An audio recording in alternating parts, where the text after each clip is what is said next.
गहरी बात बताता हूं, अगर आपको सही लगे ना तो कमेंट करना। आपने प्रोटेस्ट किया, 4000 लोग आ गए, ठीक है, 10,000 लोग आ गए। सुनना भाई साहब, इधर सुन लो, आ गए आप, सुनना, आप गहरे हो, जीएस की तैयारी की आपने, टीचर भी रहे हो बड़े, आपने तैयारी की, आपने प्रोटेस्ट किया, आपने अपनी मांगे रखी 10।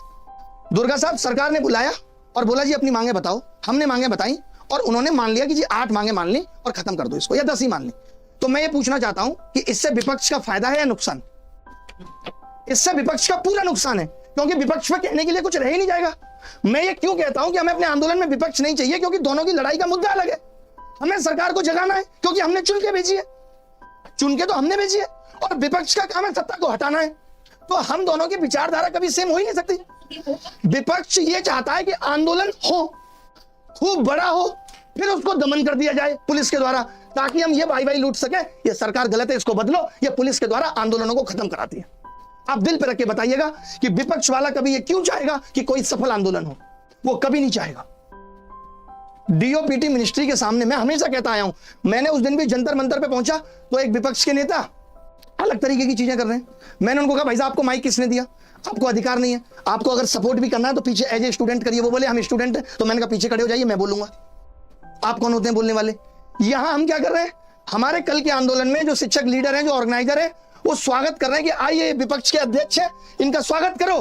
और वो फिर वहां नारेबाजी करके क्या इंपैक्ट जा रहा है सरकार के ऊपर कि अच्छा ये विपक्ष का आंदोलन है, टीचर स्टेज से उतर ही नहीं रहा, अच्छा ये टीचरों का आंदोलन है, अच्छा ये एनजीओ चलाने वालों का आंदोलन है। और आप कह रहे हैं अभिनय शर्मा ने आंदोलन खत्म कर दिया। शर्म आनी चाहिए आपको, अगर थोड़ी सी भी है तो 10 घंटे की वो वीडियो देख लेना ऑन ड्यूटी में क्या हुआ है। कोई विपक्ष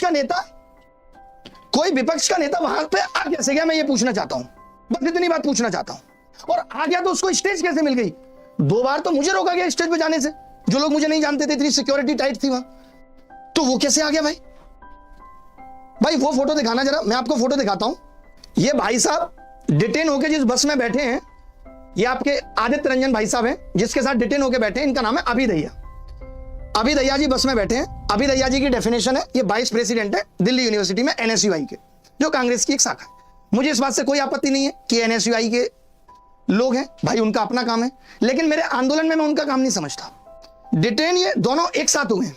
इससे पहले हमारे रौनक भाई थे, वो स्टेज पे थे, उनकी जरूरत नहीं थी, उनको एसएससी की समझ भी नहीं है, क्यों होगी भाई, वो अपनी राजनीति कर रहे हैं, उनको कल को जाके प्रधानमंत्री बनना है, मुख्यमंत्री बनना है।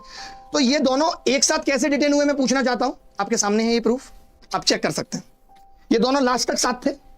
अगर दिन में रौनक भाई आए थे तो रात में एनएसयूआई वाले वहां क्या कर रहे थे? और अगर आंदोलन लंबा चलाना था तो 3 बजे लोगों को क्यों भेज दिया गया था?